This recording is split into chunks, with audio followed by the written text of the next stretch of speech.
کملی میں لپٹنے والے، رات کو قیام کیا کرو مگر تھوڑی سی رات، یعنی نصف رات یا اس سے کچھ کم قیام کرو یا کچھ زیادہ، اور قرآن کو اچھی طرح ٹھہر ٹھہر کر پڑھا کرو۔ ہم ان قریب تم پر ایک بھاری فرمان نازل کریں گے، کچھ شک نہیں کہ رات کا اٹھنا نفس کو سخت پامال کرتا ہے، اور اس وقت ذکر بھی خوب درست ہوتا ہے۔ دن کے وقت تو تمہیں اور بہت سے شغل ہوتے ہیں، تو اپنے پروردگار کے نام کا ذکر کرو اور ہر طرف سے بے تعلق ہو کر اسی کی طرف متوجہ ہو جاؤ۔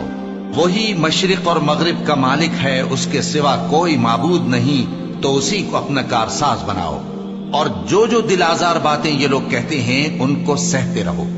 اور خوبصورتی سے ان سے کنارہ کش رہو، اور مجھے ان جھٹلانے والوں سے جو دولت مند ہیں سمجھ لینے دو، اور ان کو تھوڑی سی مہلت دے دو۔ کچھ شک نہیں کہ ہمارے پاس بیڑیاں ہیں